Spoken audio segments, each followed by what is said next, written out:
Hello everyone, am I audible too? Yes, you are audible. So, good evening everyone and welcome to our masterclass and thank you for joining us today.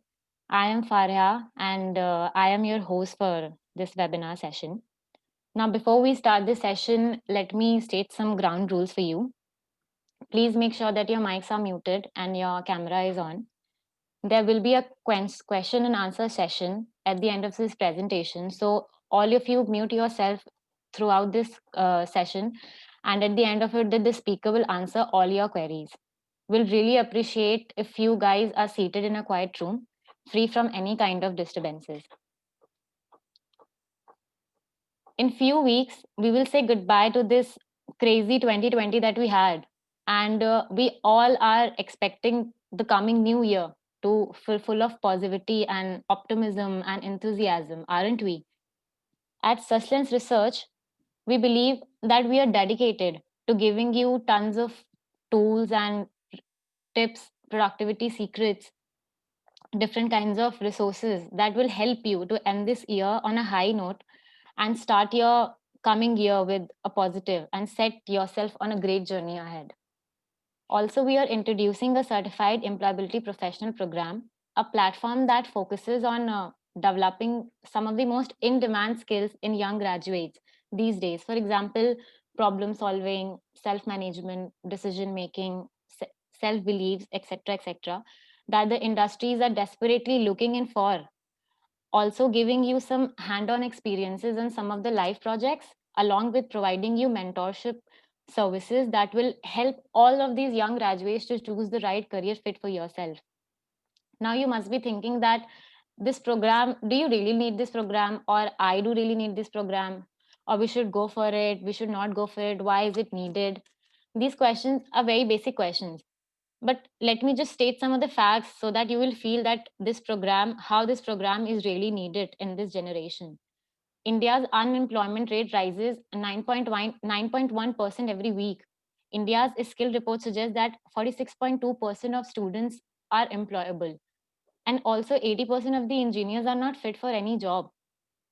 So, when you will look at these facts, a question arises in your minds that what is that one thing, what is that one important ingredient that is missing here? Despite all of this high level education, the classroom experiences, and everything, what is the missing ingredient here? Why there is such a huge gap between the employability and deployability? Can anyone from the audience tell me what is the missing ingredient here? Anyone would like to answer why there is so much gap between these employability or deployability? Okay, no problem. Let me just answer you for that. Ma'am, may I? Yeah, yeah, sure. Ma'am, because there is no one here to guide us, maybe? Yes, Rushda. I think, yes, you're right. We at Suslence, we believe that the right recipe of success is with you. You have your steps, you have your goals, or you have the full strategy for achieving your goals, but the guidance is missing somewhere. And hence at Suslence, we believe that we want to work out how to minimize that gap between the employability and deployability. And hence we aim to give you all of the resources you need so that a young professional, so that there all the gaps between what a young professional wants to have and what the industries are looking for into you, that gap is minimized. And hence at the end of this webinar we will address all the problems that have a significant impact, a social impact, and the passion in your professionals lives. Now, with delaying any further, let me introduce you to our speaker for today's session, that is Dr. Anna Khan. Dr. Anna Khan is a PhD in business administration and green marketing expert. She has worked closely with Professor Philip Kotler, Kellogg School of Management, Northwestern University, USA, and also known as the marketing guru of the word in conducting the Word Marketing Summit in India, and she had been the lead examiner of the Kotler Marketing Awards. Dr. Anna has also a certified master qualitist by Quimpro, Mumbai. She is currently managing her own company, that is Suslence Research, active in India and GCC, which aims to streamline and provide a platform for processes like career coaching and specialized young professional program for students, as well as mentorship for professionals. Her company also works in the area of sustainability, where the aim is to facilitate the organization into incorporating the UN Sustainable Development Goals, properly known as SDGs, into the company strategy, conduct sustainability summit awards, and the sustainability medal for different kinds of organizations. She has also published her research work in several referred journals and presented in conferences in Turkey, Dubai, Georgia, Bahrain, and India. Now, I would like to request Dr. Anna to carry forward this session. Dr. Anna, ma'am, welcome. Hi, Faria. How are you doing? I'm good, ma'am. How are you? Am I audible? Like, Yes, is it ma'am. clear Yes, when ma'am. You're audible. volume? Okay, great. Yes, ma'am. Ma'am, So, you can carry thank you. forward this. So, guys, welcome to the webinar. Like Faria has already shared some information about me. Thank you, Faria. Thank you for being so kind. We're conducting a webinar on, like she said, self-rebooting 101, why to upskill and retool during the pandemic. And we're going to have fun doing that. So I hope it's a Sunday well spent. You know, you really come forward and you're trying to invest in yourself. I think that's a step forward in the right direction. So like Faria has already discussed about my professional experience. I'm a PhD in marketing or business administration. And I also used to work as an assistant professor in one of the GCC countries. But soon I realized that that was not my calling. My calling was to be an entrepreneur.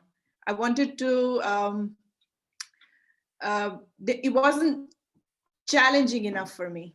So what I did was I quit my job and I started my own company by the name of Suslence, and wherein we decided why not, you know, find out the pressing problem for today and try and solve it. So when we think about what is the pressing problem for today, and we did a little bit of soul searching, a little bit of researching outside, and we found out that the students that are passing out, or not exactly passing out, graduating from universities, they're not well equipped to be employed in the companies. They have their degrees, some of them are toppers, but are they really equipped to face the challenges that the corporate life or the real life throws at them? And we decided to sort of create a program so that we can bridge this gap between employability and deployability. So I'm here to introduce to you our program, and I'm here to introduce to you some of the key skills which were earlier known as soft skill and which I strongly disagree with. They're not soft skills, they're life skills. I think everybody in life should be well equipped with these skills. So let's start with our presentation. So we're going to start with the strategy for COVID.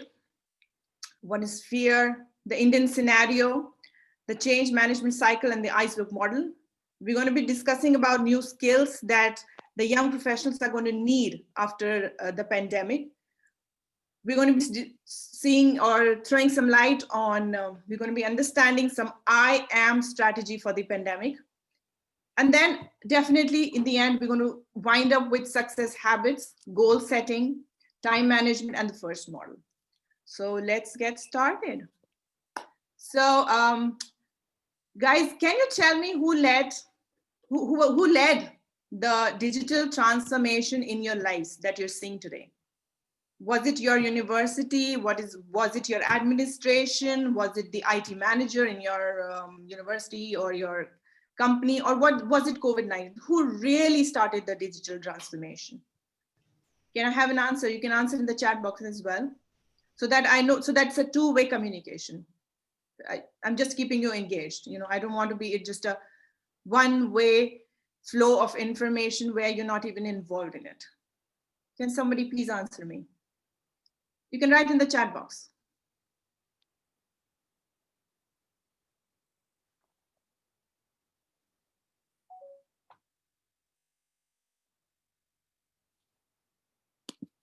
Okay, I'm not seeing any answers. So to answer the question myself, it was definitely COVID-19 which led the digital transformation.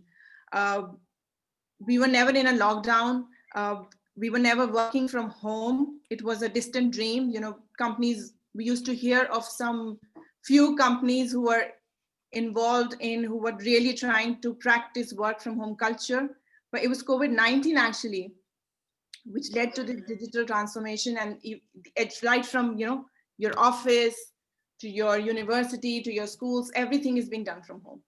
So definitely COVID-19 there. Just in case you don't know the answer, I'm answering you. Guys, why aren't you like involved? Please be more involved so that it's fun for you and it's fun for me. Otherwise, I'm just, you know, talking to a screen. I feel like I'm talking to a screen. Ma'am, people are writing it in the chat box. Oh, I'm so sorry. I did not notice. Yes, ma'am. Okay. Yeah. Interesting, I think. Interesting. Yeah. Thanks. I think I still have to work on my digital skills. Okay. So before we start our session, you know, let's just read these lines from a very famous philosopher Emerson, which are, what lies behind us and what lies before us are tiny matters compared to what lies within us. I know these are complex lines and you'll have to like read it 2-3 times to understand what this guy is actually saying, but let me just explain it to you in a simpler way. So when I say it in a simpler way, what lies behind us? Some of you must be thinking, I don't have enough resources to become the person I want to become. I did not get admission in a government college, so I'll have to arrange for a huge sum to give to a private college. I don't have those resources. Some of you must be anxious about your future, you know, what lies before us. But if you talk to me, you know, if you really listen to what I say, these are all very tiny matters. These are all very tiny problems when you compare to what power you have within yourself. You know, it's really sad when humans don't realize how powerful they are. And they just kind of, you know, give in to mediocrity, and they kind of, you know, just sit back and cry over their situation, over their current situation, instead of realizing that they hold so much power and they can actually change the world. You know, it's not a motivation mumbo jumbo that I'm here to tell you. It's something which I have gone through as a person, and it's something which great people actually go through. And it is a realization that you have to believe in. You know, once you realize your power, I don't think anything is impossible for you. Again, it's not a motivational mumbo jumbo because I've experienced it myself. So are you all filled with belief in yourselves? I hope you are. So we're going to start this session with a lot of beliefs in yourselves. You can do whatever you want. It's just a matter of how you play around with the resources. It's just a matter of how badly you want to succeed or how badly you want something. It's just a matter of that. It's just a matter of leverage, you know, how important something is for you. Let's move forward. Now, have you ever wondered why the students are not having the desired skill to succeed in the labor market? Why does it happen? You know, why there is so much of gap between academia and industry? You know, why do academicians think long-term and industry is just doing a firefighting, is always in a, you know, a firefighting mode? Okay, there's a problem. put it down. There's a problem, find a solution. There's a problem, find a solution. And in the end, what is the link between happiness and success? Yeah. So you have some data here on the screen I'm sharing with you. Employability, how big a problem is there today, unemployability. Do you really think unemployability is a problem? I'll open my chat box because I'm asking you a question and you'll answer me, I'll never know.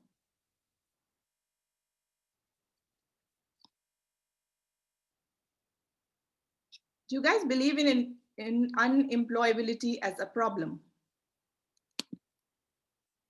You do, right? You do. So we have some chats here. Does every problem has a solution? Do you think every problem has a solution? Every problem has a solution, right? Absolutely. Yes. So does unemployability has a solution? It has a solution, right? So I often see people, really scaring other people. Oh, the robots are going to take our jobs. What will happen? There's so much of unemployment. We're going to die with hunger. How are we going to get jobs? We aren't getting any jobs. You know what the real problem is? There are plenty of jobs. It's just that the labor which is provided to them is not skilled enough. I was talking to a senior VP level person from Bank of America. He stays in America, so he works for either he works for Bank of America. He works for American Express. Sorry, and then he said that when I take an interview from India, when I'm interviewing graduates from India, they all are very good at coding. They can do coding, they can do everything. But when it comes to life skills, can you really solve a problem? Can you communicate well within your team? How good are you as a team player? They seriously lack those skills, and due to these factors, we reject them. So you see, the job is already there. There are plenty of jobs that are there in the market. But what really happens is the labor which is being provided is not well equipped, is not skilled enough to work for that job. So I'm not here to scare you about unemployability. I'm here to tell you how to find a job, how to get a job. That is my only notion.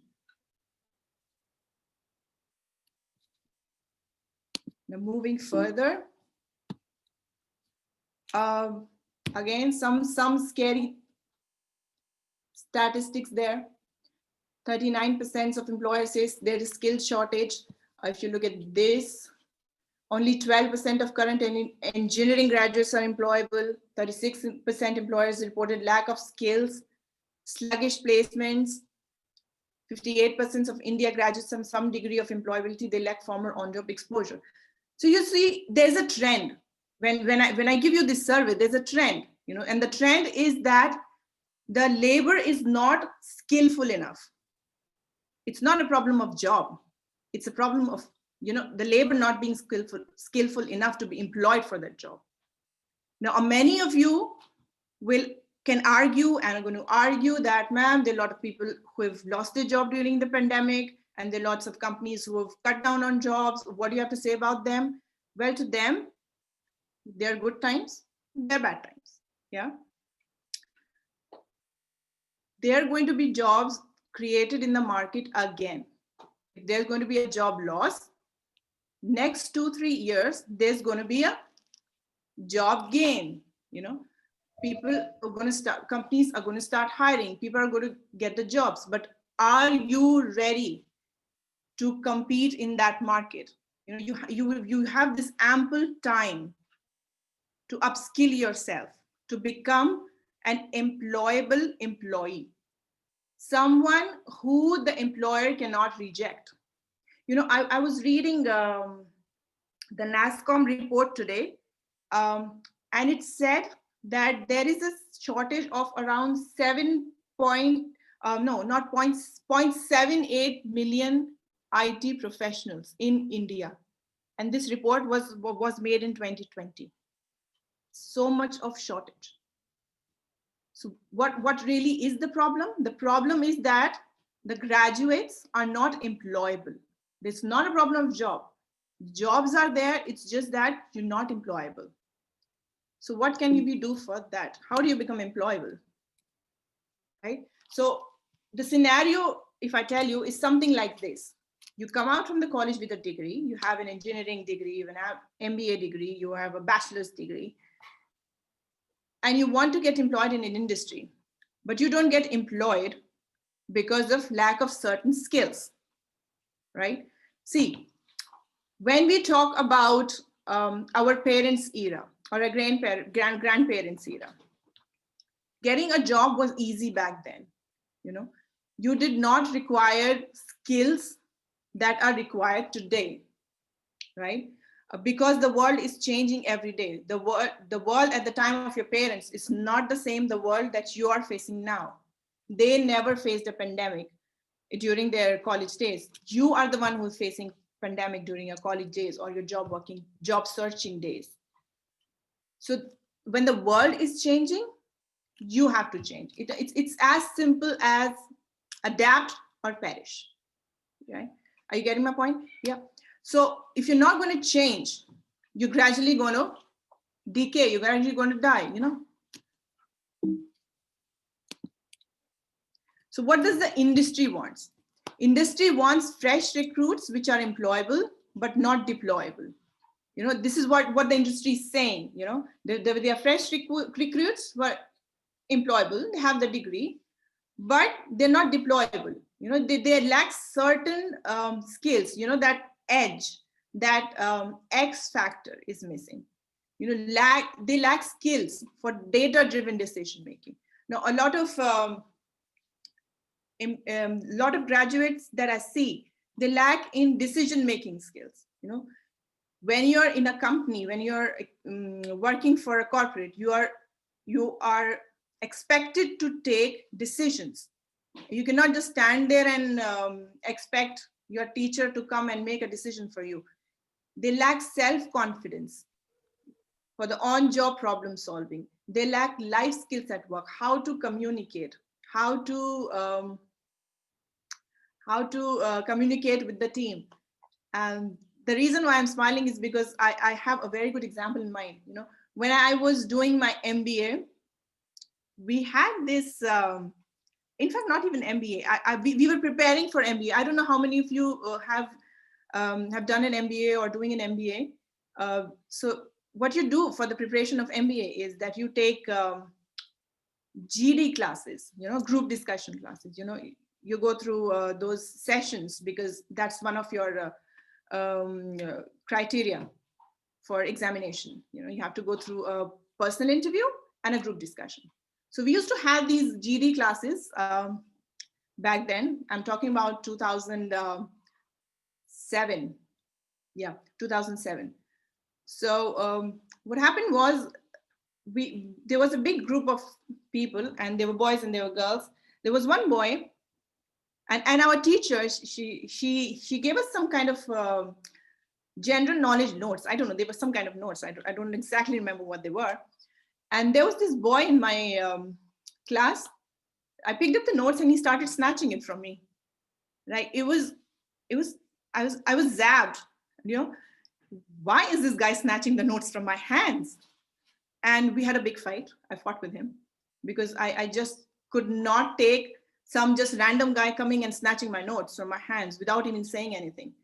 So you see what the problem today, when I think about it, I think the problem was that he never knew how to communicate. You know, had he known, he could have easily asked it. You know, he could have easily asked, please give me your notes. I'll, you know, copy them and I'll give it back to you. And I would have happily, you know, given it to him. Instead of him just coming and snatching them from my hands. And he was a pretty normal guy, you know, there was nothing wrong with his brain. He was pretty normal. So, you know, he lacked communication skills. And on top of that, What I lacked was empathy, I think, to some level. Because had I, sat and, given it around 5 seconds to understand what's going on, there wouldn't have been a fight, a big fight. I could have controlled myself and thought of it as a third party and tried to understand what actually is going on. Then there wouldn't have been a fight, a cat fight that was there. So I think these are the little skills that we need, and nobody ever teaches us this, right? Nobody's going to teach you to look at a problem from afar and analyze it as a third person. Nobody's going to teach you that, right? And which is a very important skill, right? So coming back to our presentation, so attrition is a cause of concern for industries. The divide between industry and academia is alarmingly disproportionate. What, on the other hand, what the colleges are saying is that they have this inability to attract employees of choice. Good employers are not coming to their college. The candidates are employed, but they're not given the role of their choice. That means, again, the problem of employability and deployability. When I say deployability, I hope you all understand what is employability. When I say deployability, it means they cannot deploy the tasks that are given to them. Now, how is a person who just has a piece of paper as a degree good enough to do some task if he doesn't not have the life skills within him to do the task? So that is which is the reason why they're not given the preferred roles. Not all candidates are placed. Then candidates do not receive adequate return on investment. These are some of the concerns of the colleges, that I'm sharing with you.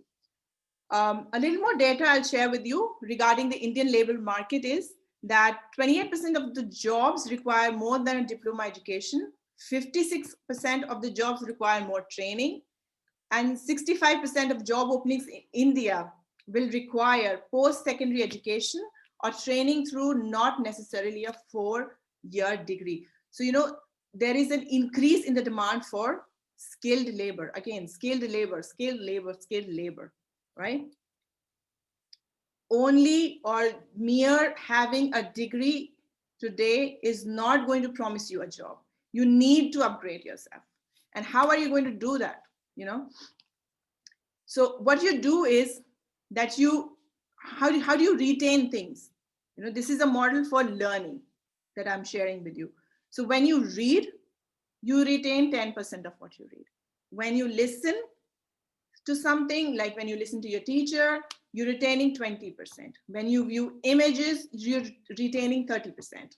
When you watch a demo or attend a webinars, you retain 50%. I hope you are able to retain 50% of what I'm saying.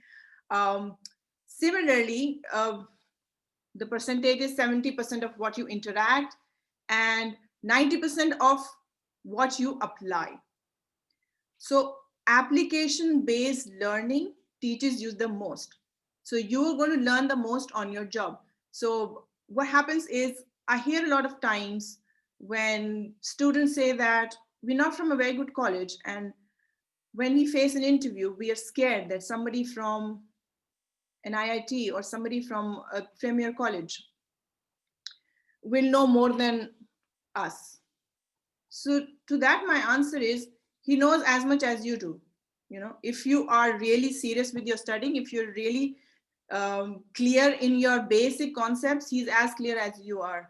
He's not a genie. He's going to make mistakes when he goes to his job. A lot of it you're going to learn on your job. Please do not think that you should know everything before you enter an organization. What you actually need before entering an organization is that your willingness to learn. That kind of mindset is what is required. Are you ready to solve the problems you're going to solve in the company?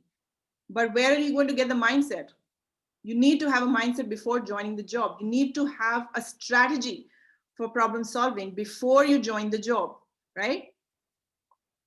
Like I said, live projects and upskilling during this pandemic, the time that you have now, can be the most powerful tool for you.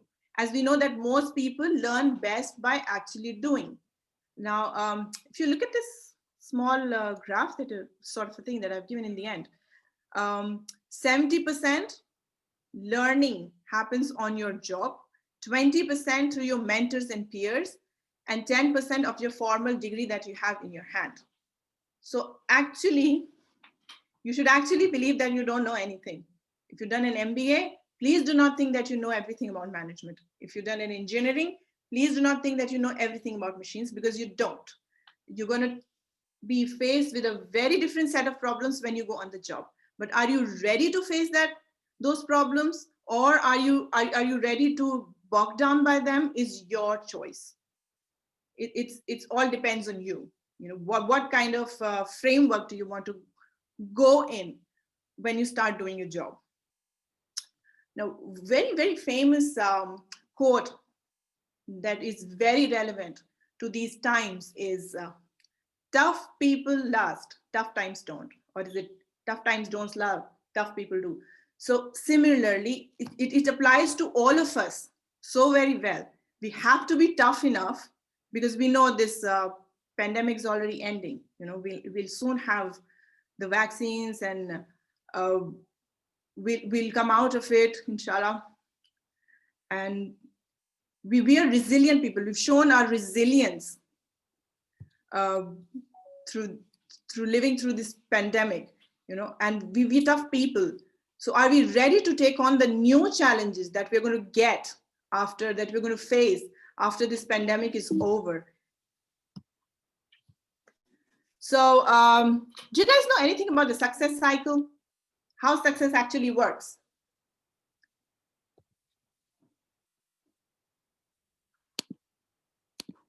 What do you have to say about the success cycle? Thank you, Ali Khan. Tough times don't last, but tough people do. Yeah. What is a success cycle? If anybody could, you know, just write in the chat box, you have this whole cycle in front of you.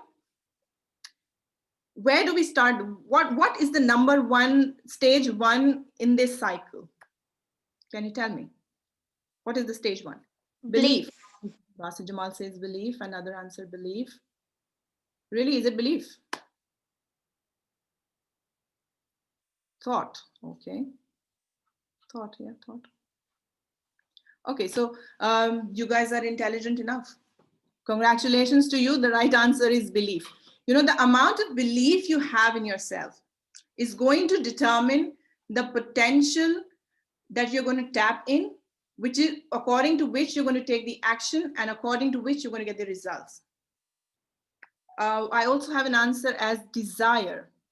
Okay, so you have a desire to succeed. Yeah, fair enough. I think it all has to do with thought, you know, belief, thought, desire, same thing. Potato, you know, sort of that. So yes, belief. We start with belief. If, for example, let's say there's a salesman, you know, there's a salesman and he has to sell, what does he have to sell? Books, because there is a book line here, so I'm saying books. So he has to sell some books. And he's a salesman with a droopy shoulders, and he goes door to door and said, would you wouldn't mind, you would not like to buy some books, would you? Do you think he's really going to sell some books? I don't think he's going to sell any book, because he does not have enough belief in him. He does not have enough belief in his product. On the other hand, I'm not sure, but there's this WhatsApp video going around. Please raise your hands. Please say yes if you've seen that WhatsApp video. There is a salesman, a toy salesman in train. I think it's somewhere in Gujarat. Have you seen him selling his product? He's selling Doraemon. He's selling purses. Have you seen that WhatsApp video?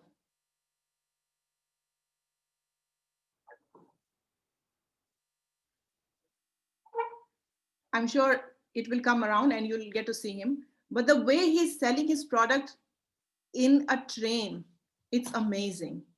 It's amazing.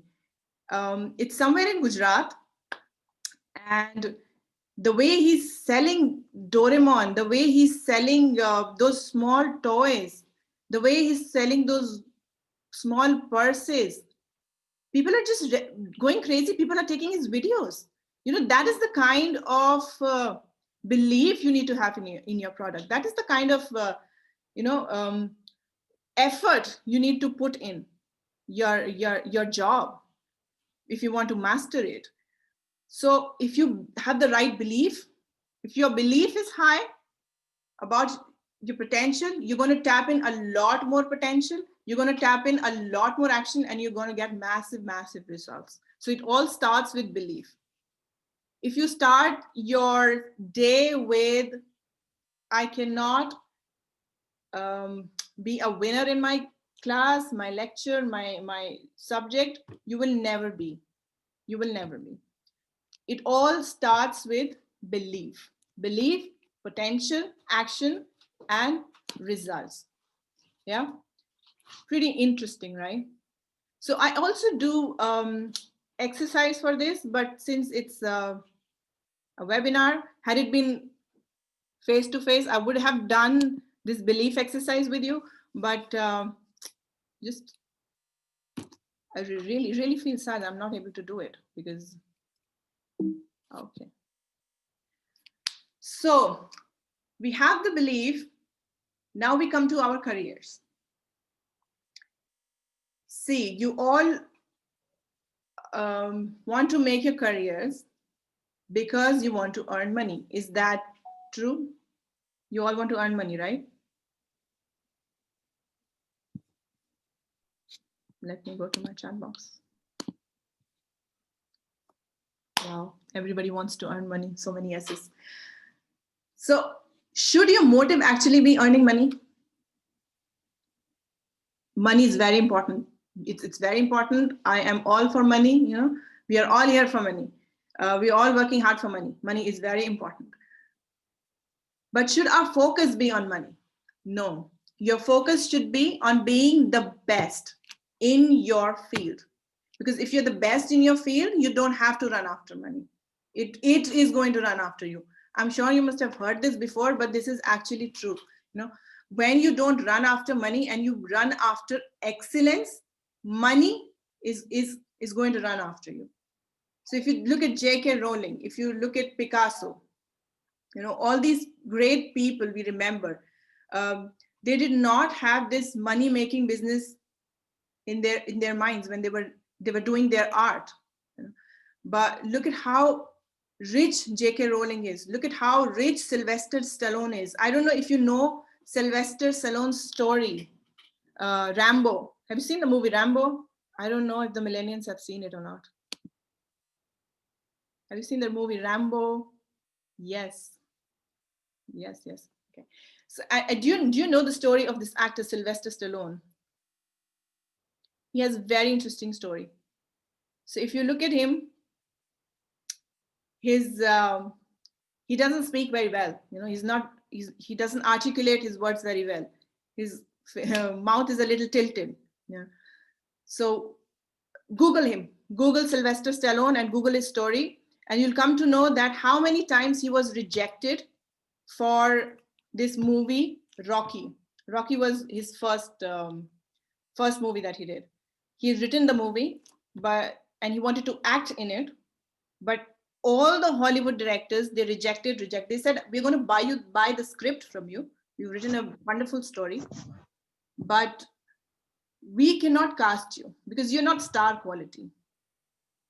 You cannot speak well. You cannot modulate your voice very well. We said, I'm not ready to sell my script. My only condition is that if you keep me as the main lead as Rocky in the movie, I'm going to do it. So what happened was there were a lot of so we have Umair Farhan Khan. He's given us a lot of information about him. Okay. Yeah, coming back to it.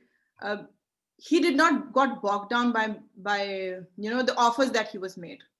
He was given a lot of money. He did not accept that money until there was the movie directors or the movie producers. They said, okay, we're going to cast you in the movie and we're going to make the movie. And it was a huge hit of that time. There was Rocky 1, 2, 3, 4, many. They made many consecutive Rockies after that. So had he ran after money and sold his script first or second time, would he be as famous as he is now? Would he be known as Rocky? Would he be known as Rambo? No. So the first thing that should come to your mind when you start working or when you're planning to work is that you have to focus on being the best at what you're doing, because that is what is going to make you stand out. If you're into accounts, you should be the best accountant. If you're into sales, you should be the best salesperson. If you are into engineering, you should know the machines or whatever, the computer inside out. And the money is gonna run after you. Trust me on that. After this, what I will do is that I'm sharing with you some of the top 10 skills of 2025 and some of the top 10 skills of 2020 and 2015, how different they are from each other. And this is the World Economic Forum report. And how, if you just look at the skills, you'll realize that how most of them, not all of them, but most of them are tilted towards the right hand side of the brain. I don't know if you've heard about the creative brain and the logical brain. I'm sure some of you must have, but just to put things in, just to revise it for you. The left side of the brain is involved into logical thinking, maths and stuff like that. And the right hand side of the brain is involved into creative thinking. It's something which makes us human. The right hand side of the brain is something which make humans humans. Decision taking, empathy, innovation, creativity, arts. Do you think everything, all of these things can be done by a robot? I don't think it can be done by a robot. It can only be done by a human. So these are the 10 skills of 2025 that you need to know or that you need to learn if you want to survive in the market. You just have to update yourself. You already have a degree. All you have to do is just update yourself. You should know how to be a good leader, right? Colleges don't teach us that. You should know how to use your cognitive flexibility, resilience, tolerance, working in teams, working with different kinds of nationalities, communicating within a team, communicating with your boss, communicating with your peers. You need to learn all of that. Yeah. Unfortunately, the colleges don't teach us this. And unfortunately, the companies expect that we should know all of this. So, which is where our program comes in. We at CEP, or our Certified Employability Program, which I'm going to share with you later, tries to equip you with all of these life skills, as you can say. So now we come to the iceberg model of competencies. Now what happens is, we all know about Titanic, right? What happened to Titanic? What is an iceberg? An iceberg is, what is an iceberg, by the way? Can somebody tell me what is an iceberg? I expect you to know.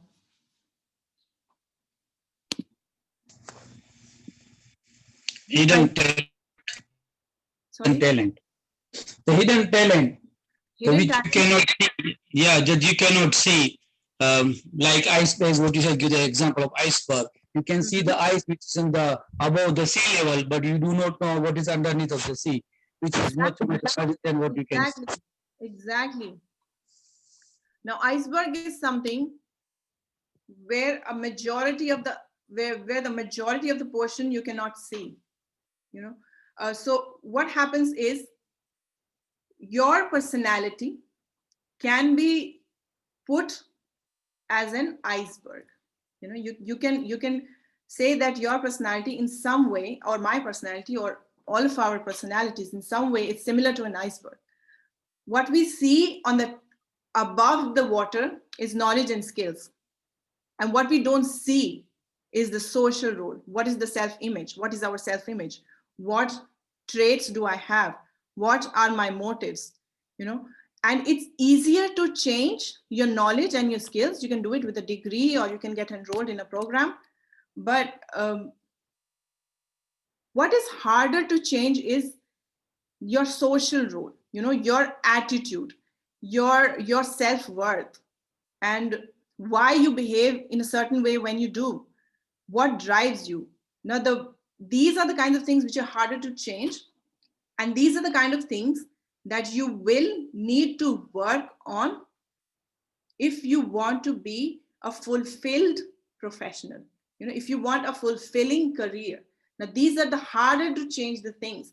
Harder to change things are something that you will need to work on. Mere working on your knowledge and skills, people have been doing it since ages, you know. My grandparents were doing it, my parents were doing it. But since we are in a new world, we need to change what is below the water, the social role, the self-image, the traits, the motives, which the companies today are looking for. Because there are plenty of people who have the knowledge and skills. You know, there are plenty of people who can do coding. There are plenty of people who have an IT degree, right? But what the companies today are looking for within these plenty, is there a person who can easily communicate with his peers? Is there a person who is a problem solver mentality? Is there a person who is creative enough? Now, this is how the companies are making selections now. So what we need to do is, as a new professional or as a coming up professional, you need to work on your social role, your self-image, your self-worth, the traits, and what are your motives, you know, for what drives you. Those are the kinds of things that you need to change in yourself, that you need to look for, or reflect would be a better word. You need to reflect on.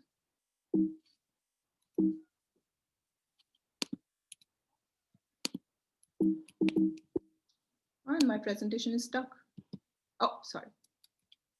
Yeah. So what we do in our CEP program is, I'm sharing with you some of the modules that we'd be doing. What we do is we work on self-belief, you know, like I shared with you the success cycle. You need to work on you need to work on your belief first. If you believe that you're not going to do it, you're never going to do it. And if you believe that you're going to do it, you might not do it the first time, the second time, the third time. You will do it in the fourth time. You will do it in the consecutive times. Now, also, a lot of times people say that we've tried hard for a job, we didn't get a job, you know, we get so many rejections, and you know, we're not getting a job and everybody's rejecting us. So if you sit and ask them, how many jobs have you applied for? How many rejection emails did you get? Did you get 100 rejection emails? No, because you did not apply for 100 jobs. Did you get 50 rejection emails? No, I did not get 50 rejection emails. Did you get 10 rejection emails? Maybe. Did you get 5? Yeah, we got 5. So you are stopping at 5. I'm talking about millions of jobs and you're just stopping at 5. Does that make any sense? You're not even trying. You're not even trying, and then you're saying that I don't have a job. You have to be resilient. You have to be perseverant. If you really want a job. Then what we also do is we also deal with self-management. Don't be dejected so fast. Don't have a very little perspective of yourself, you know, a small perspective of yourself. You have an immense potential. And you need to believe that to make that happen. Now, I'll share you something very personal. Since my childhood, I was a very introvert person. If I'm sitting in a room with someone, it can go hours and I will not speak a word. Does it look like I am an introvert person? Can you actually say, right now, I'm just looking at a screen. I am not even looking at a face and I'm speaking. Can you believe that I'm an introvert person? How do I appear like? I'm sure I don't appear introvert in any way, right? So this is where self-management comes into place. You have to change your behavior. Yeah, you got to change your behavior. You got to tweak yourself if you need to improve yourself, right? Now, also talking about introversion, what happens is, it's not that I've stopped being an introvert and suddenly I'm an extrovert and I love parties and I love people. I don't do that still. What I do is I do my extrovert things, which is a part of my job, which I like to do, and then I go back to my shell to regenerate. I need some alone time to regenerate. So you see, I haven't changed my personality per se, but I have tweaked it, so that I can be successful in life, right? We also in the CEP deal with communication. We also teach you communication. Now, when I say communication, please don't think that I'm going to teach or CEP or Suslence is going to teach anyone vocabulary. We're not going to do that, right? Because we don't want you to be Shashi Tharoor, right? We really don't want you to be Shashi Tharoor. What we want to do is make you be effective communicators, right? You should be able to tell or send your point across. If you're writing an email, you should be clear enough so that the other person understands it. How to listening is a very big part of communication. People don't listen these days. Whenever you'll see two people talking, what will happen is there would be like one person speaking, and this person is hearing only because he wants to answer this person, right? He's really not listening. He's just waiting to answer, which is one of the skills that we need to develop. Listening, a major component of communication. Then how to communicate in your workplace. Now, a lot of people say that I don't have a good English. How am I going to communicate? I'm not a good communicator, this, that. Well, communication does not have to do with language. If you have basic English skills, you can be a very effective communicator. Building up a rapport is more important than building up a vocabulary. Because if you are in India and you are talking to a person from China, he's not going to understand your vocabulary. You have to be as simple as possible. So you see, that's communication. Communication is when two people are actually interacting. That's communication. The next module that we take in is time management. Now, time management is very important. And a lot of people say, we don't have time, we don't have time. I don't want to say this word, bullshit, but it is really bullshit. It's just that you're not managing your time well. Time management is not, please don't think of time management as something that, every minute, every hour of your life should be allocated to something. No, that's not time management. Time management is when you have enough, you do all the jobs and you make enough time for yourself, for your leisure, for your family, enjoyment. That's time management, right? So and most of the time, can anyone just tell me where most of the time is wasted these days?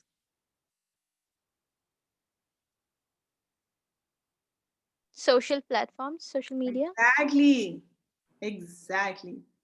most of the time is wasted on Instagram, on Facebook, on taking selfies and watching TikTok videos. I'm not sure if it is still there, TikTok in India, but okay, you watch the reels on Instagram. That's what you do.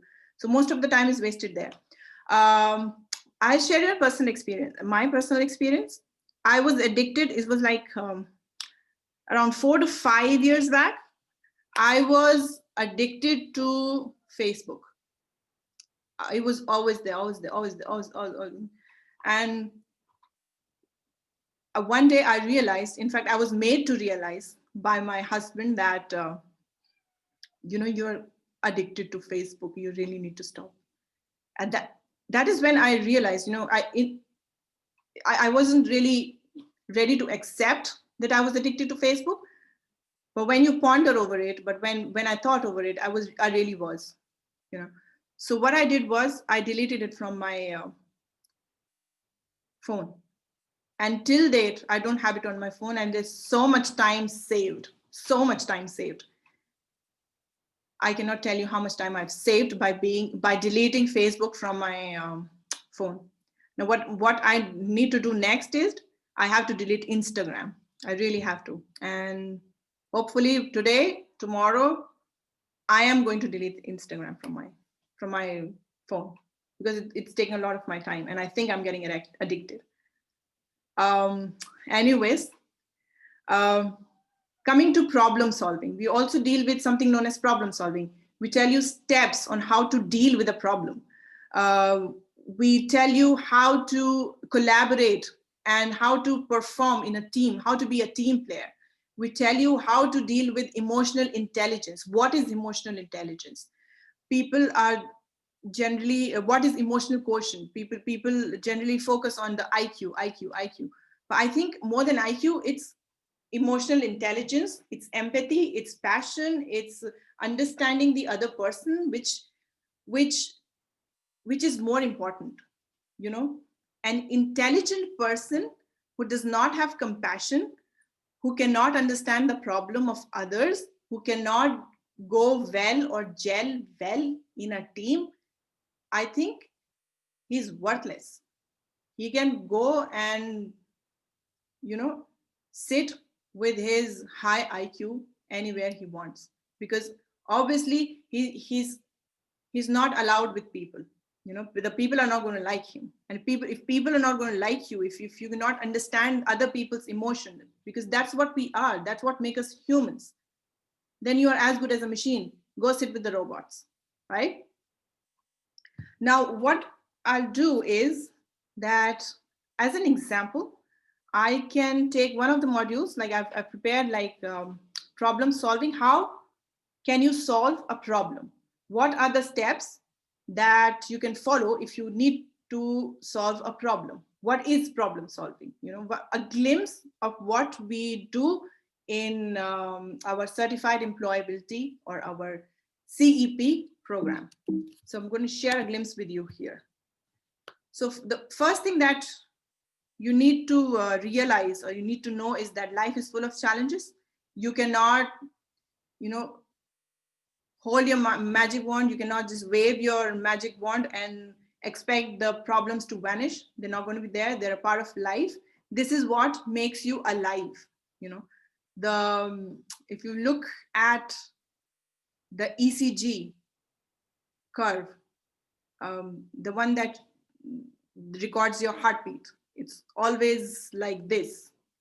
It's never a flat line, because a flat line means no problem, and a flat line means you're dead, right? So the problems are always going to be there.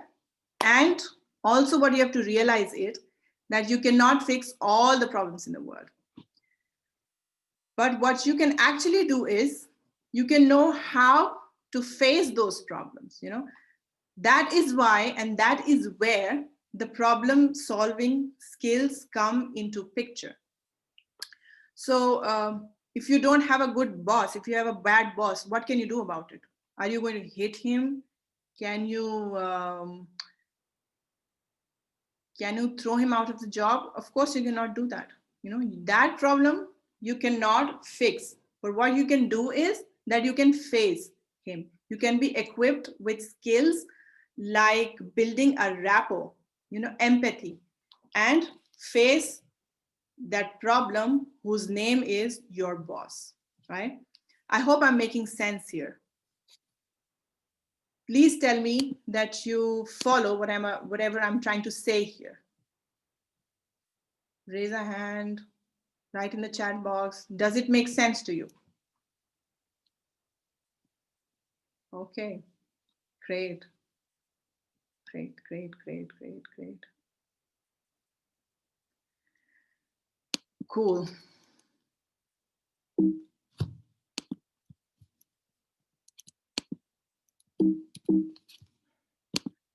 Okay, so what can be your problem solving approach? How do you approach a problem? For example, you want to lose weight, right? Let's say that's a problem. So you're going to think about a problem that you faced. So your problem is that, or somebody else's problem is that they want to lose weight, and they're chubby and they want to lose weight. They want to be healthier. So what they start to do is that they start dieting and exercising. Yeah. And they're not able to lose the weight. It's been a month and the scale hasn't moved much. So what do you do under such situation? What does the person do? Does he keep calm under that situation? Did he get to the bottom of the things? When I say, did he keep calm under pressure, is that when after a month, for example, if the person was weighing 100 kgs, and after a month of dieting and exercise, if he loses only, let's say 2 kgs or 1 kg, does he panics and starts further reducing the calorie intake, starts exercising even more vigorously? I don't know. If he starts doing all of this, then he's not keeping calm. What he needs to do is that he needs to find the reason, get to the bottom of the things. For example, maybe his calorie intake is really very less. That's why he's not losing weight. Maybe he needs to see a nutritionist who can give him an apt diet plan, an apt exercise plan, which he can follow. Maybe there is some underlying health issue which is preventing weight loss. Maybe there is a hormonal problem like a thyroid, like a PCOS, which is making difficult. Has he gone to the bottom of the things? Had that person gone to the bottom of the things? And did he explore and test various solutions? Maybe intermittent fasting works for him. Maybe in some cases, a keto diet might work. Maybe in some cases, just calorie restriction might work. Maybe in some cases, doing more aerobics will work. In some cases, doing more anaerobic exercises are going to work. So what you have to do is you have to explore and test a solution for your problem. So this is what you're doing. What can you do with problem solving is, what your approach can be is, you're breaking your problem into chunks, smaller chunks.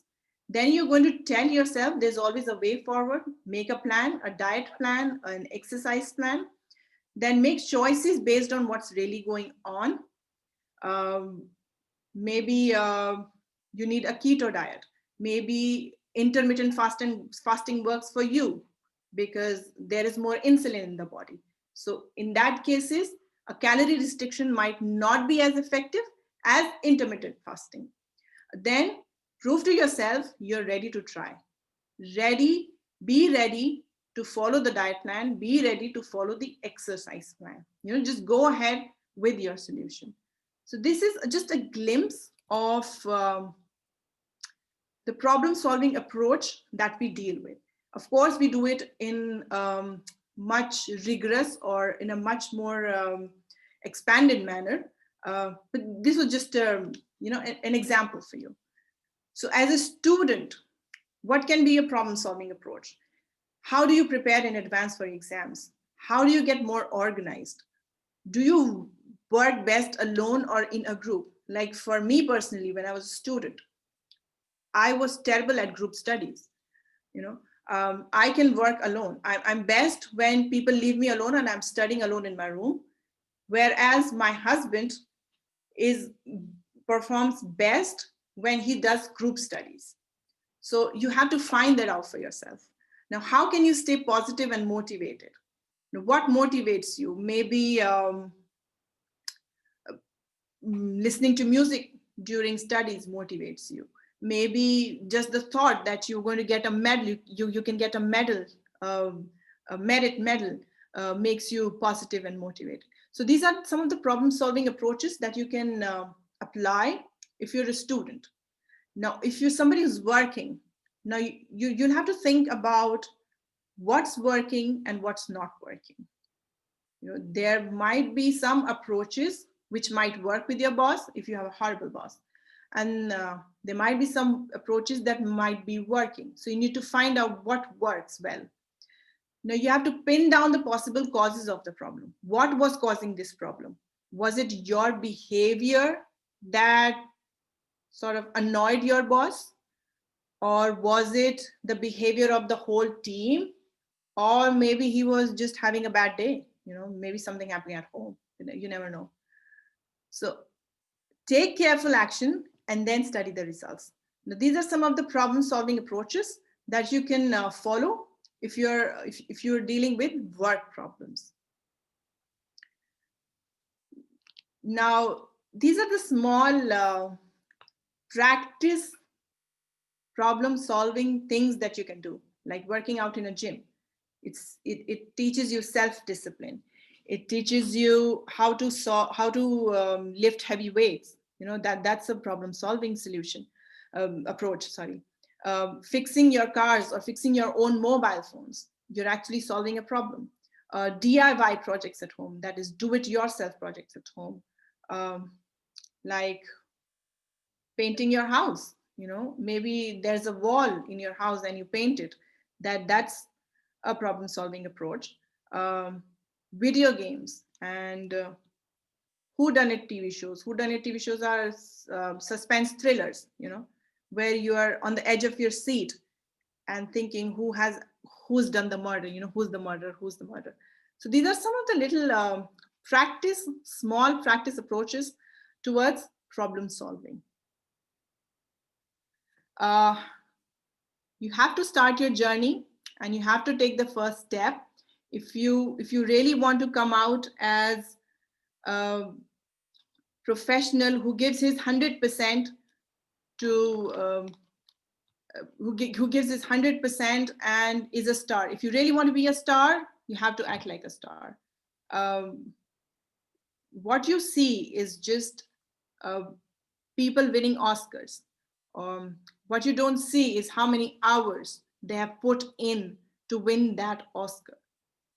How many hours have they put in? How much did they sweat? If you talk about Virat Kohli, I mean, I did read his daily schedule once, and it is one hell of a rigorous schedule that he follows. He wakes up at 4, and his diet is so planned. He's never had sugar since, I don't know, years.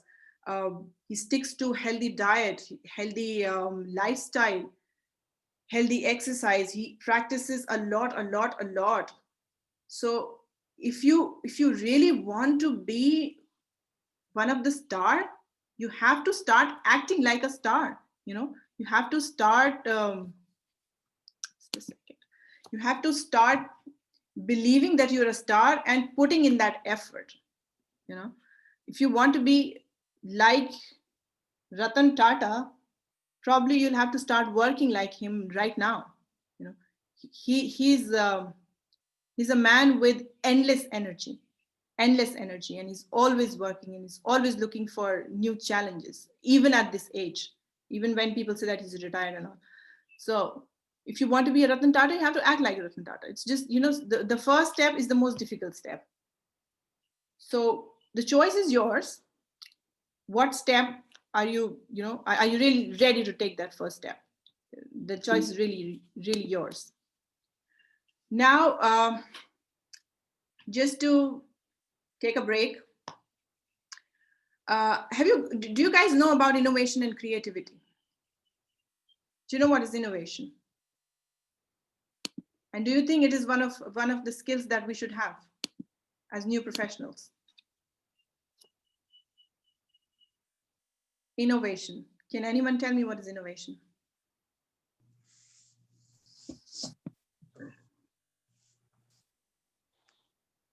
That you are finding the solution, new solutions, new suggestions, recommendation. Right now, what we are attending the session is one kind of innovation, because earlier we used to attend the classroom training. Now I'm far away from you, thousands kilometers, even though I'm attending your class. It's kind of innovation. Exactly. Wonderful example, Asif. Wonderful example. So there are two things. There's creativity and there's innovation. Now, creativity is, if I put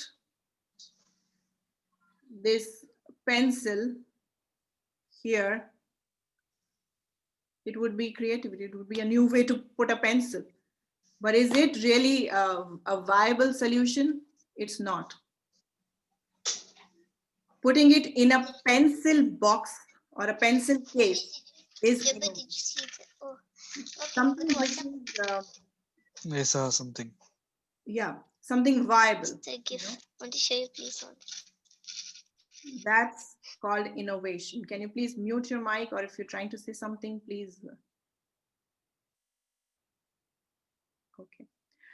So that's called back to innovation. So innovation and creativity is also something that we deal with in our CEP program. And mind you, creativity is not something people are born with, you know.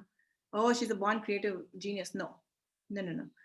Creativity can be taught. You know, it's a process, and people can actually learn creativity. People can actually learn creativity and innovation. So this is a small exercise for you. What you can do is you can read the objective column and give yourself numbers or marks based on where you lie, whether you lie in green, you lie in amber, you lie in red zone.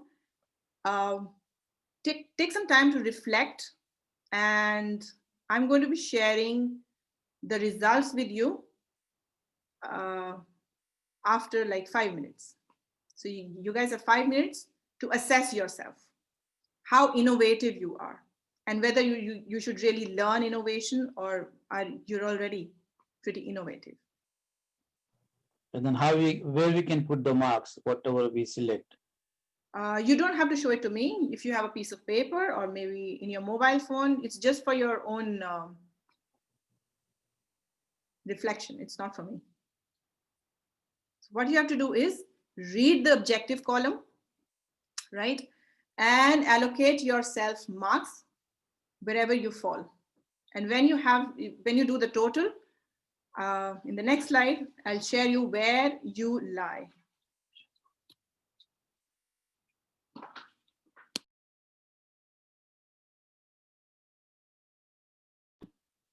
So do you have goals in life, or how often do you think about innovative ideas? How often do you venture in other streams for learning and get acquainted with other subjects? Do you have a positive attitude towards life? Are you willing to learn by making mistakes? Do you question or challenge the status quo of your life? How many times do you think about the pressing problems in the world, like climate change, like COVID these times? Do you try prototypes and pilots to test your ideas? Small things. Whenever you're ready. Faria, are you there? Just let me know when I can Yes, move ma'am. to the next slide. Yeah. Okay, ma'am. Can you, dear, please keep time? Yes, ma'am. Yes, ma'am. Oh.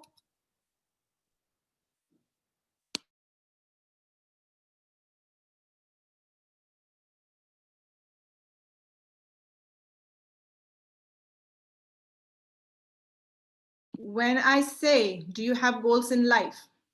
If you say yes, you give yourself 2 points. If you say no, you give yourself a 0. And if you say not yet, I mean, you haven't decided, you want to have goals in life, but you haven't really decided, you give yourself a 1. And we're going to add all your marks in the end. You do this for all the statements or questions.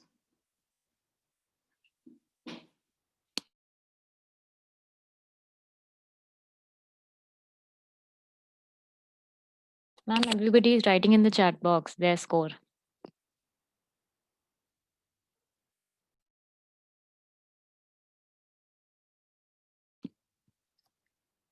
You guys can easily assess where you fall, whether you fall in the green zone, the amber zone, or the red zone.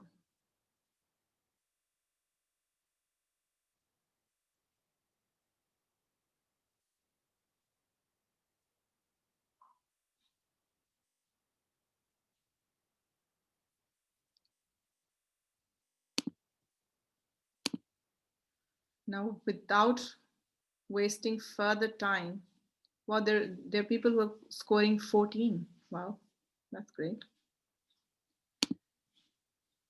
So guys, you really need to learn innovation, innovation and creativity. So after learning about innovation and creativity, I'd share with you the growth model. How does growth happens in a person? So you fall in your comfort zone where you feel safe and there's no one disturbing you. Then you try to come out of it and you fall in the free zone where you're always complaining and criticizing. You find a way further and you fall in the learning zone. The free zone and the learning zone are the most difficult zones that you can actually be in, because when you talk about change or when you talk about growth, it is so messy in the middle. It is so messy. It is so you really want to just get out of it. You really want to quit. But if you just hang on for some more time, what you do is you reach the growth zone and you start contributing towards the society. You maintain a growth mindset. Now, I'll share with you something very interesting. You all must be knowing about plastic surgeons. Do you know about plastic surgeons? The one that do the nose job for the actresses, Priyanka Chopra, and they all have their noses fixed. You know about plastic surgeons and what they do.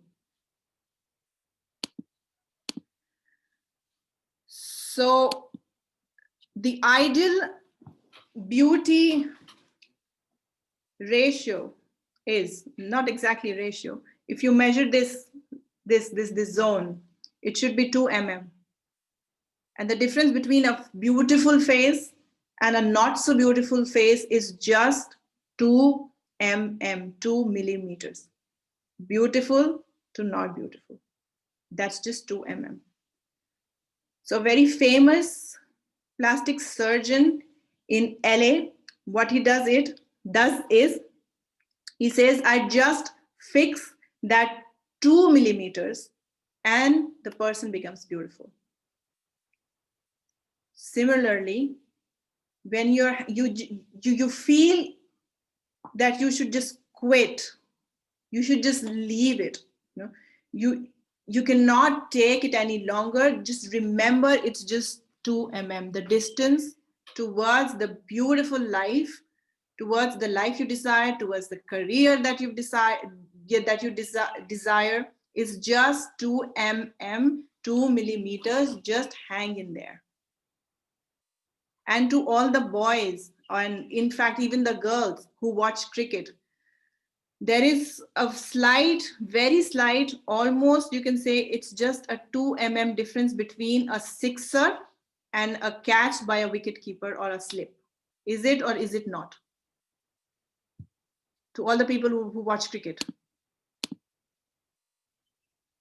It is, right?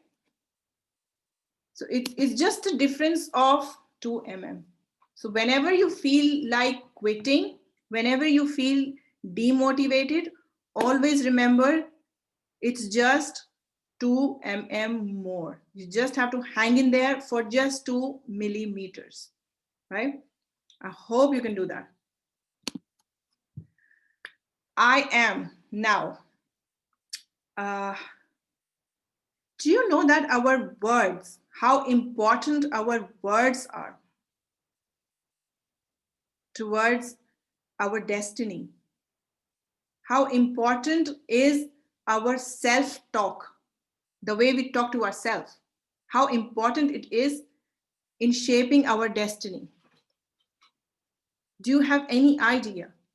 Have you heard of something known as neuro-linguistic programming, NLP?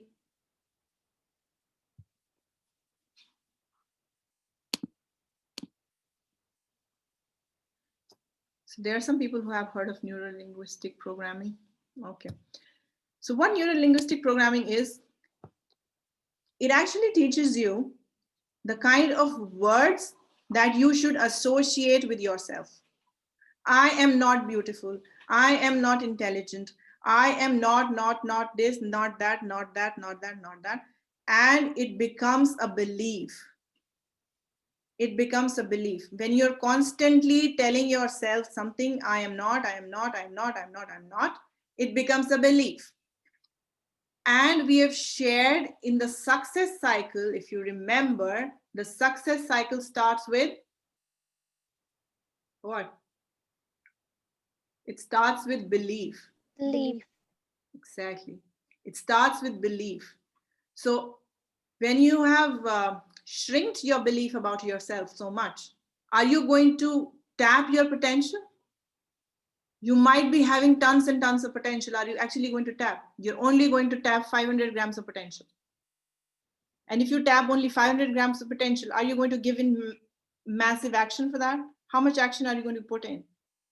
500 grams of action.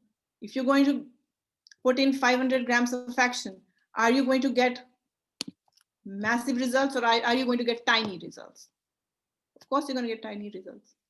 So negative self-talk is something that you really have to focus, especially in the time of this difficult time of pandemic. You know, I am not able to find a job. Why do you have to say that to yourself? You know, you have to be your own cheerleader. There are people who are jealous of you, and there are lots of people in this world you will find who are not your cheerleaders, who are there to pull you down. Why do you want to pull yourself down? You don't, at least just don't pull yourself down, right? Don't pull yourself down and believe I am the best. I am the best. You know, priming yourself. If you keep telling yourself I'm the best, I'm the best, I'm the best, you start acting like the best. You know, fake it until you make it. I hope you've heard about it. Now, we're also, I'd like to discuss about the 3C syndrome during the pandemic. You know, people complain, oh, there's a pandemic, there's no job, there's no job, there's no job. What are you doing about that? You know, did you even apply for some jobs? What if there are no jobs, what did you do to upskill yourself? How many books did you read? How many good people did you try to follow? Did you try to upskill yourself? No, I don't think so. People just keep complaining. Don't complain, find a solution. You know, don't compare yourself to others. What they have, you might not have. You'll have to work your way around. You know, somebody is rich and I'm not rich, or somebody is pretty and I'm not pretty. Somebody is graduating from a very prestigious college, I'm not graduating. Stop comparing yourself and start investing in yourself. What can you do to make yourself worthy? Stop comparing. You don't know their story. As simple as that. If you look at the best or the topper in your class, people just go and compare with them. You know, they don't know the kind of efforts these toppers put in. They don't know the kind of practice, the deliberate practice these people are doing day in, day out to be meritorious. Stop comparing and start doing, right? Criticizing. Now, when I say criticize, self-criticism is what I'm talking about. Stop self-criticizing yourself. I'm not good in communication. I am not good in studies. I can't find a job. Again, what are you doing about it? You are just telling yourself problems, problems, problems. Please, for God's sake, tell yourself solution, solution, solution. What is the solution? What are you doing about it? So these 3 C's are a sort of cancer cells. You really need to kill these cancer cells. Yeah. What matters most is how you see yourself, your belief that we talked about. We're going to talk about time management now. Like I've discussed earlier, please invest your time wisely.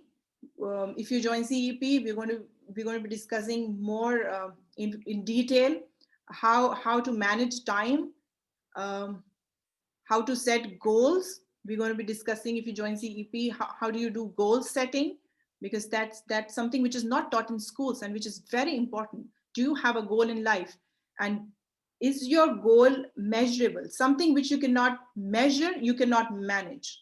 People just vaguely say, I want to be rich. How rich? I'll give you 10,000 rupees. You're rich now, go.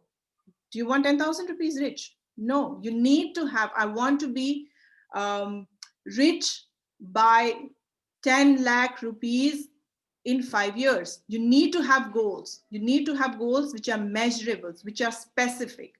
You need to have an action plan for that. So clarity of goals is very important. Yeah.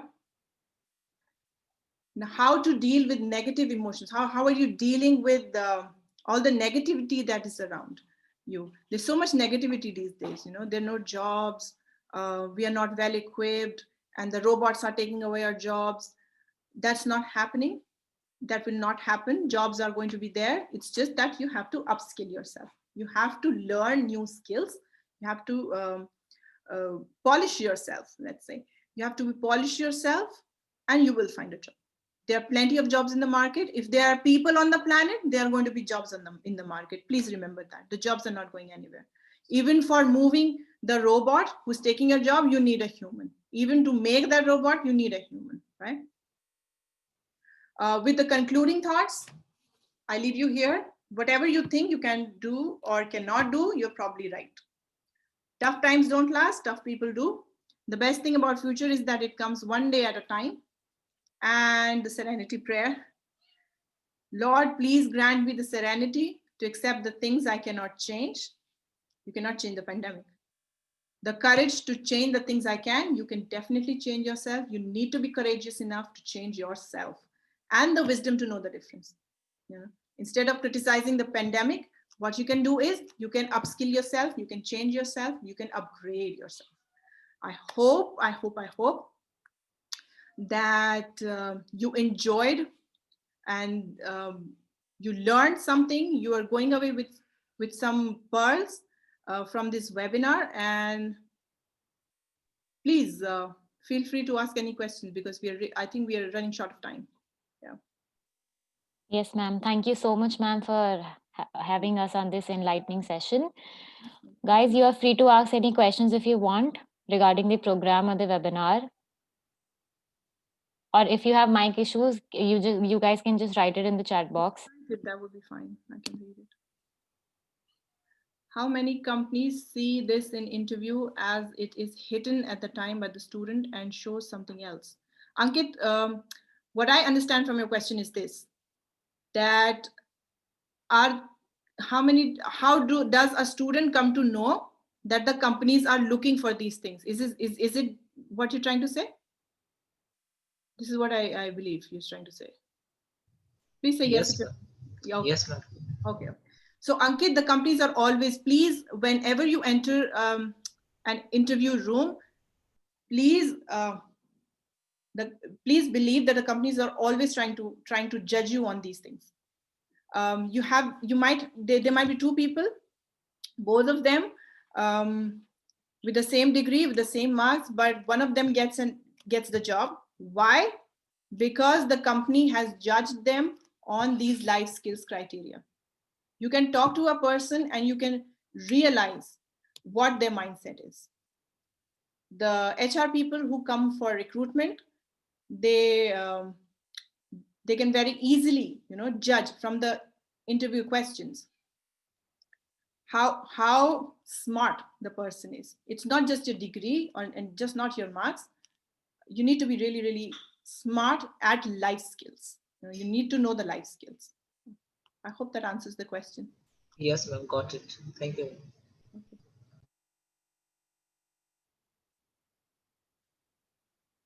Is there any other question regarding our program, CEP, if you wish to ask? Dawood Khan is asking how many times. I think he wants to ask how to manage his time. So Dawood, what you'll have to do is that you'll have to join our program, CEP, Certified Employability Program, where we teach people, or we teach these young professionals like you on various skills, especially time. And one of the skills is time management. We teach you time management, how to manage your time. How we can approach you, madam? What is the email address or the contact details? I'll ask my team to write in the contact details in the chat box, if it's possible. Faria, Saad, can you do that? There's a Yes, feedback ma'am. in the end. Hello, ma'am. I have Yep. a question. Just a second. I'm an MBA graduate and I did a job in TCS as well. And now currently I'm doing my internship as a marketing researcher. So I wanted to ask what could be the possible strategies, like best possible strategies that I should follow up while searching for the jobs, I mean, from here on onwards. And what role the CP program, your mentorship service, which you are offering in CP, play in getting me a better opportunity? Okay. So so it all starts with belief, dear. It starts with belief. First of all, the first thing when you go out looking for a job is the belief that you're going to find a job, and you're going to find a good job. You have to start with that. That's the first thing. Second, if you join CEP, what we also do is mentorship, the mentoring program. So what is mentoring? So what happens is when you join Certified Employability Professional Program, you are put in touch. You're put in touch with the professionals who are from your field, and they have years and years of enriching experience. And what happens is that they become your mentors and they guide you on how to maneuver your career or how to move ahead in your career. So when you joining CEP, you're also getting an opportunity to network and make friends with the people from the industry, which in itself, I think it can help you find a job. Yeah. Any other question? Just a second, ma'am. I want to tell everybody that this is the feedback QR code on your screens. Please scan this. Also, there is a link on the chat box also where you can find all of us our details and give your valuable feedback. Thank you. Now, there's an interesting question by... Good evening, ma'am. Yeah. Ma'am, how can I get this presentation, or from where I can download it? Again, your voice is breaking. How can you? From where I can get this presentation? We'll share with you. No problem. Which if you click this QR code, we'll have your details. We can share the presentation with you. No problem. You'll be leaving your. So Okay, will you be connecting us with mentors? Yes, definitely, Yusra. We'll be connecting with mentors from your own field. People who have 10 years, 15 years work experience, and then they, what they do is they guide you on your career path. Somebody picture it like this. There is one person who has a mentor for guidance, And there's another person who just jumps in the corporate field and is just, you know, swimming in the water. He doesn't know where to go, which brands to pick up. You know, should he go into HR because he likes HR? Should he go into marketing because it sounds so interesting? So what a mentor does is he's going to give you a pathway, you know, according to your interest, and he's going to guide you to which path to follow. Again, yes, sorry, Ankit, I keep. How can a fresh graduate apply to the millions of jobs related to his branch as he has no prior industrial experience? Because I see they ask for experience, ma'am. So Ankit, your job is to apply. When, if that position is empty, that means they still don't have people. You know? Keep applying, keep applying, keep applying. Like I said, it's just 2 mm. It's just 2 mm difference that is there. Keep applying. I'm sure you'll find a job because there are plenty of jobs. Also, like I said, you need to upskill yourself. Please upskill yourself. Why would they choose you over somebody who already has a 2 years experience? Maybe you have a diploma in data analytics.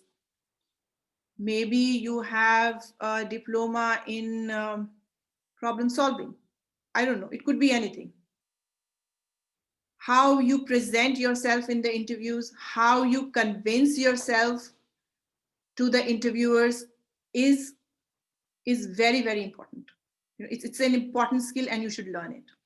How to present yourself in an interview. Because I know someone who still I'm in touch with. Now this guy is a total self-improvement freak. He doesn't live in India though. He lives in the GCC, and amazing, amazing guy.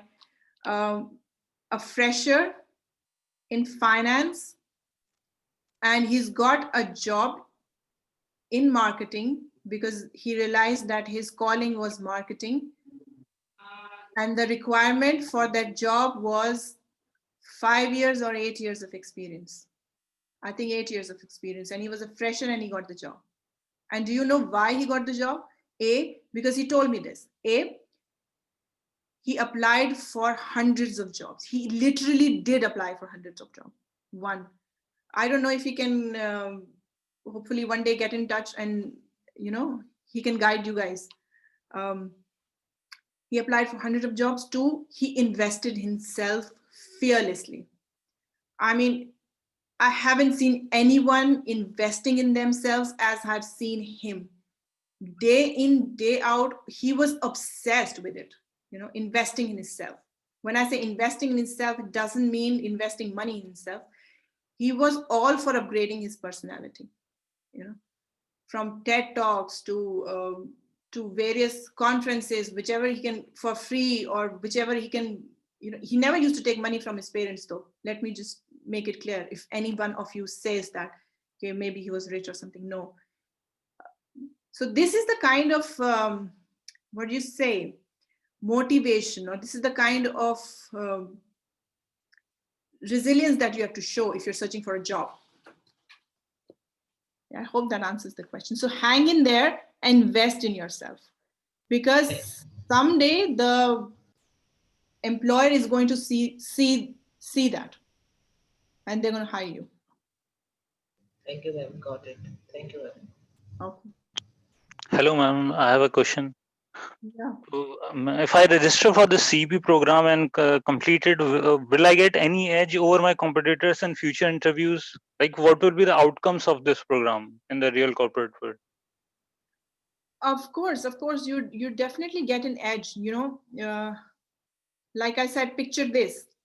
There is, for example, you register for the program and you do the program for us and you finish and complete the program with us. And there, on the other hand, is your peer, your colleague who's not done any program. So of course, the way you're going to approach the interview, the way you're going to present yourself, the way your resume is going to be because we're going to be sharing skills on resume writing. It's going to be to another level. Who do you think the employer is going to pick? A person who has skills, these life skills, or a person who is totally blank and is just fresh out of the college? Who do you think the employer is going to choose? Of course, the one who's equipped with these life skills. I hope that answers the question. Yes, ma'am. I would like to ask another question. Yeah. That during my early PG days, I used to believe that I can secure a job based on my relevant technical skills. But after getting rejections in last few interviews, I realized that these soft skills is also required by the corporate. So I really want to know the core soft skills that a company look for in its employees. And how does this CP program, does this cover all of this or not? Of course, like I said, the world is changing, so you guys have to change too. You have to update yourself, right? Some of the skills that the employees look for are problem solving. If you've seen some shows, I'll give you an example. If you've seen some shows on Netflix or any other way, the person who works on the computer, what kind of personality does he have? He's working in a basement, in a small room. He doesn't talk to people. He's always on the computer. That is the kind of image that is projected, if I'm not wrong. Yes, ma'am. That's not true. That is not going to solve your problem. What you'll have to do is that you have to be good at your technical skills or whatever background that you have. Along with that, you need to have communication skills. You need to be a team player. You need to be a leader. You need to have leadership skills. You need to be a problem solver, not a problem creator. Nobody wants to talk to a person who does not want to talk to other people. Like I shared my example. I am an introvert person, but I have upgraded myself, and I talk to people now. I network with people. I'm talking to you guys now, and you don't even feel that I'm an introvert person. So what you do is that you change your personality. You bring about these small tweaks in your personality. I hope that answers the question. Yes, ma'am. Thank you so much.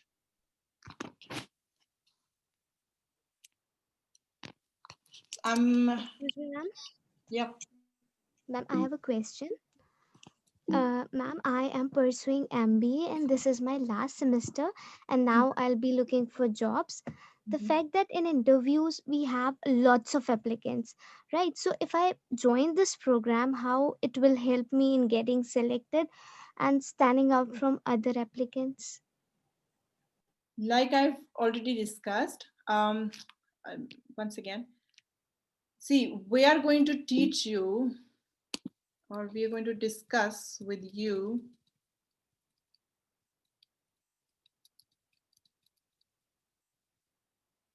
communication,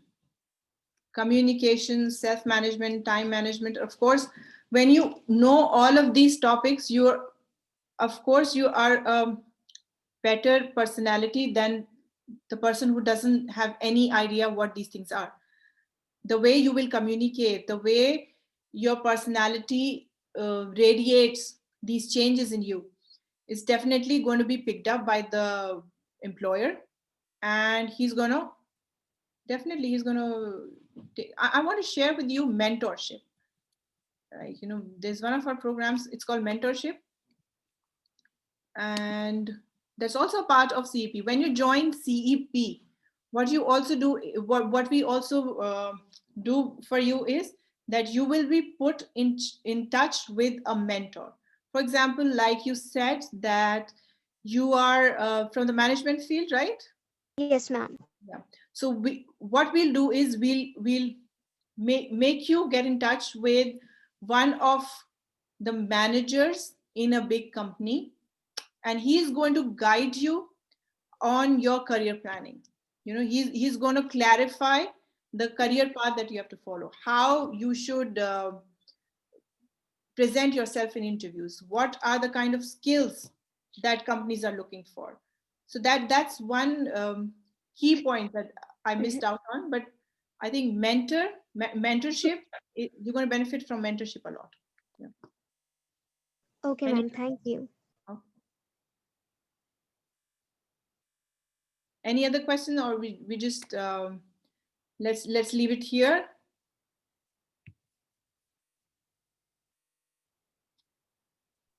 Ma'am, can you?